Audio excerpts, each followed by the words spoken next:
நம்ம செரின் வீட்டு சாப்பாடில் இன்றைக்கி என்ன லஞ்ச் பண்ண போகிறோம் அப்படின்னு பார்த்தீங்கன்னா முள்ளங்கி சாம்பாரும் வாழைக்காய் வறுவலும் பண்ண போகிறோம். அதுக்கு பருப்பு ஃபஸ்ட்டு வேக வச்சு எடுத்துக்கலாம். அதுக்கப்புறமா மற்றதெல்லாம் கட் பண்ணி எடுத்துகிட்டு குழம்பு தளிச்சிக்கலாம். இதில் நம்ம டீ குடிக்கிறோம் இல்லையா டம்ளர், அதில் 1 டம்ளர் பருப்பு, ஒரு 4-5 பூண்டு அதையும் பருப்புலேயே போட்டிருக்கேன். அப்புறம் ஒரு 1/4 ஸ்பூன் அளவுக்கு வெந்தயம் அதையும் பருப்பில் போட்டுக்கலாம். பருப்பை கழுவி எடுத்தாச்சு. அதுக்கு கொஞ்சம் மஞ்சத்தூள் போட்டு தண்ணி ஊற்றிக்கலாம். பருப்பு முங்குற அளவுக்கு தண்ணி ஊற்றிக்கலாம். இதில் உப்பெல்லாம் போட்டு வேக வைக்க வேணாம், வெறும் பருப்பு. ஏன்னா சாம்பார் தானே பண்ண போகிறோம், அதனால் இதில் உப்பெல்லாம் போட தேவையில்லை. குக்கர் மூடி போட்டு வேக வச்சுக்கலாம். பருப்பை 3 விசில் விட்டு ஆஃப் பண்ணிக்கலாம். அதுக்கப்புறமா தான் சாம்பார் தாளிக்கணும். அதுக்கு முன்னாடி நான் அரிசியும் முன்னாடியே ஊற வச்சுருக்கேன். ரசத்துக்கு புளியும் ஊற வச்சு எடுத்திருக்கேன். இப்போ நம்ம காயெல்லாம் கட் பண்ணி எடுத்துக்கலாம். நான் வந்து ஒரு பெரிய வெங்காயம் எடுத்திருக்கேன் சாம்பார் பண்ணுறதுக்காக. இப்போ இதெல்லாம் வெட்டிக்கலாம். ஃபஸ்ட்டு வெங்காயத்தை வெட்டி எடுத்துட்டு அதுக்கப்புறமா காயெல்லாம் சீவி வெட்டிக்கலாம். பெரிய வெங்காயத்துக்கு பதில் நீங்கள் சின்ன வெங்காயம் கூட சாம்பாரில் சேர்த்துக்கலாம். நம்ம வறுவலுக்கெல்லாம் வெங்காயம் சேர்த்துக்க மாட்டோம், வெறும் வாழைக்காய் மட்டும்தான் வறுவல் பண்ணுவோம். இது சாம்பாருக்கு மட்டும் அப்படிங்கிறதுனால நான் ஒரு பெரிய வெங்காயம் எடுத்திருக்கேன். நீங்கள் சின்ன வெங்காயம் எடுத்திங்கன்னா ஒரு 10லேருந்து ஒரு 15 பேர் சின்ன வெங்காயம் எடுத்துக்கோங்க. அதே போல் வாழைக்காயை இப்போயே வெட்ட வேணாம். இப்போயே வெட்டினோம்னா கருத்து போயிடும். அதனால் நம்ம குழம்பெல்லாம் தாளித்து விட்டுட்டு சாப்பாடையும் வச்சு விட்டுட்டு அந்த டைமில் வாழைக்காயை வெட்டிக்கலாம். ஏன்னா வெட்டி ஒரு ஓரமாக எடுத்து வச்சிட்டா இந்த இடம் வந்து நீட்டாயிரும். அதனால தான் வெட்டி தனியாக எடுத்து வச்சுட்டு அதுக்கப்புறமா முள்ளங்கி சீவிக்கலாம். நான் வந்து ஒரு முள்ளங்கி எடுத்திருக்கேன். இந்த முள்ளங்கி வந்து 200 கிராம். தோலை சீவி எடுத்துக்கலாம். முள்ளங்கி உங்களுக்கு எப்படி வெட்ட விருப்பமோ அந்த மாதிரி நீங்கள் வெட்டி எடுத்துக்கோங்க. நான் வந்து இந்த மாதிரி ரவுண்டாக வெட்டிக்கிறேன். ரொம்ப மெலிசாலாம் வெட்ட வேணாம், இந்த அளவுக்கு வெட்டிக்கோங்க போதும். ரொம்ப மெலிசாக வெட்டினாலும் காய் வந்து ஒரு மாதிரி குழஞ்சு போன மாதிரி ஆயிரும். இந்த மாதிரி இருந்தால் தான் நம்ம எடுத்து சாப்பிட்றதுக்கு நல்லாயிருக்கும். பருப்பு 3 விசில் விட்டாச்சு. பருப்பில் 3 விசில் வந்துடுச்சு. பருப்பை ஆஃப் பண்ணிவிட்டேன். முள்ளங்கியும் வெட்டி எடுத்துட்டேன். அதை ஒரு தட்டுக்கு மாற்றிக்கலாம். அடுத்து 3 தக்காளி எடுத்திருக்கேன், அதையும் கட் பண்ணிடலாம். சின்னதாக இருந்தால் 3 தக்காளி எடுத்துக்கோங்க, பெருசுனா 2 தக்காளி போதும்.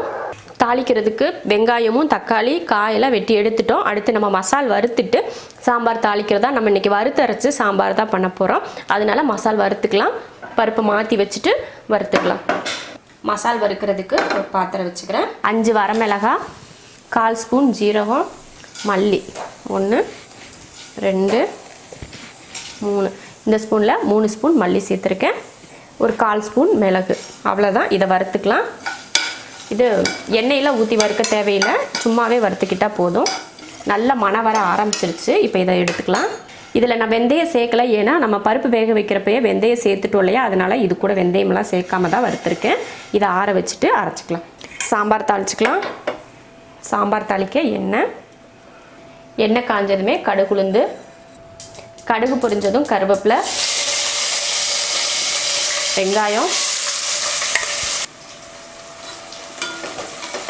போட்டு வதக்கிக்கலாம். வெங்காயம் வந்து நல்லா கலர் மாதிரி வதங்க தேவையில்லை, லைட்டாக வதக்கிக்கிட்டால் போதும். இப்போ இதில் முள்ளங்கியை சேர்த்துடலாம். முள்ளங்கியில் உப்பு பிடிக்கிறதுக்காக கொஞ்சம் உப்பு.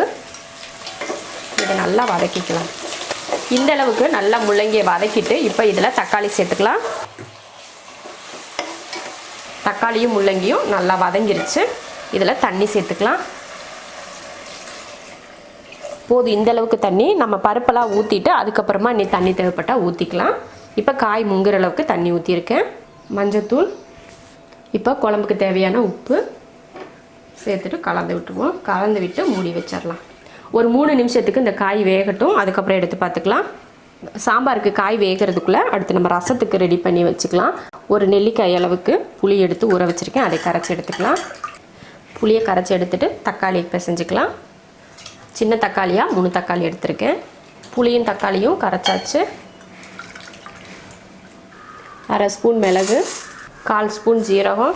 இப்போ இதை பவுட்ரு பண்ணிக்கலாம். சாம்பாருக்கு மசால் போட்டுக்கலாம். இப்போது 3 நிமிஷமாக நல்லா காய் வெந்துட்டுருக்கு.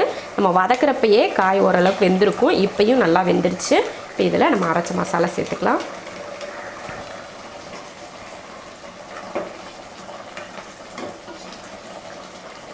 மசால் போட்டதுக்கப்புறமா நம்ம வேக வச்சோலையா பருப்பு, அதையே லைட்டாக மசிச்சு இதில் சேர்த்துக்கோங்க. கொஞ்சம் பருப்பு வந்து ரசத்துக்கு இருக்கட்டும், எடுத்து வச்சுக்கலாம். நான் எப்போவுமே சொல்கிறதான், பருப்பை வந்து ரொம்ப மைய வேக வைக்காதீங்க. இப்போ சாம்பாருக்கு தேவையான தண்ணி சேர்த்துக்கலாம். போதும், இந்தளவுக்கு தண்ணி போதும். உங்களுக்கு இதை விட தண்ணியாக சாம்பார் வேணும்னு நினச்சிங்கன்னா இன்னும் கொஞ்சம் கூட தண்ணி சேர்த்துக்கோங்க. மசாலோட அளவெல்லாம் எந்த இதுலேயும் மாறாது, இதே அளவு தான் மசாலா, அவ்வளோதான். முன்னாடியே உப்பு போட்டுட்டதுனால இப்போ உப்பு போட தேவையில்லை. இப்போ மூடி வச்சிடலாம். இப்போ ரசத்துக்கு பொடி பண்ணியாச்சு. இப்போ புளியும் தக்காளி கரைச்சோம் இல்லையா, அதுக்குள்ளே இதை சேர்த்துடலாம். அப்புறம் பருப்பு வேக வச்சோம் இல்லையா, அந்த பருப்பையும் இது கூடயே சேர்த்துடலாம். அப்புறம் ரசத்துக்கு தேவையான தண்ணியும் சேர்த்துடலாம். தேவையான உப்பு கலந்துடலாம்.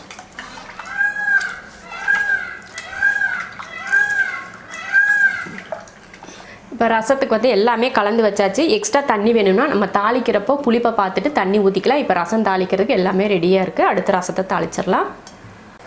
பருப்பெல்லாம் மசால் பருப்பெல்லாம் போட்டு நல்லா கொதிக்க ஆரம்பிச்சிருச்சு. இதில் புளி சேர்த்துக்கலாம். ஒரு சின்ன புளி எடுத்து கரைச்சி அதில் சேர்த்துக்கோங்க. ஒரு குட்டி நெல்லிக்காய் அளவுக்கு புளி எடுத்து சேர்த்துக்கோங்க. இந்த டைமில் உங்களுக்கு குழம்புக்கு உப்பு பத்தலைன்னா கூட நீங்கள் உப்பெல்லாம் சேர்த்துக்கலாம். முன்னாடியே நான் உப்பு போட்டுட்டதுனால உப்பெல்லாம் சரியாக தான் இருக்குது. மூடி வச்சுட்டேன். இப்போ புளி ஊற்றுனதுக்காக இன்னும் ஒரு 2 நிமிஷம். இப்போ சாப்பாடையை வச்சு விட்டுட்டு குழம்பையும் இந்த பக்கம் மாற்றி வச்சுட்டு அதுக்கப்புறம் ரசம் தாளிச்சிக்கலாம். ஃபஸ்ட்டு சாப்பாடு வச்சு விட்றேன். அரிசி கழுவி எடுத்தாச்சு. தண்ணி சேர்த்துக்கலாம். சாப்பாட்டுக்கு தேவையான உப்பு. சாப்பாடு வச்சு விசில்லாம் போட்டாச்சு. 3 விசில் விட்டு ஆஃப் பண்ணிக்கலாம். இப்போ சாம்பாரை மாற்றி வச்சுட்டு ரசம் தாளிச்சிடலாம். ரசத்துக்கு எண்ணெய் ஊற்றிக்கலாம்.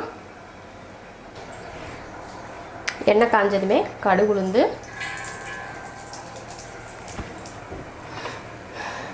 பெருங்காயம், கொஞ்சம் மஞ்சத்தூள், கருவேப்பிலை வதக்கிட்டு இப்போ ரசத்தை ஊற்றிடலாம். ஊற்றிட்டு ரசத்தில் புளிப்பெல்லாம் சரியாக இருக்கான்னு பார்த்துட்டு கொஞ்சம் தண்ணி சேர்த்துக்கலாம்.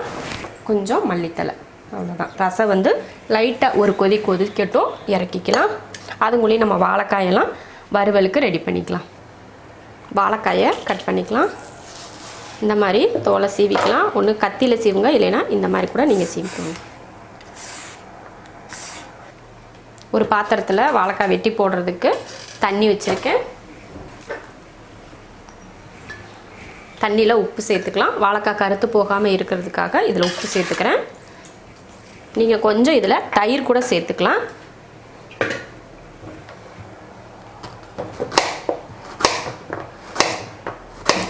கொஞ்சம் வாழைக்காய் வந்து சீக்கிரமே வெந்துடும், அதனால கொஞ்சம் பெரிய பீஸாகவே போடுங்க.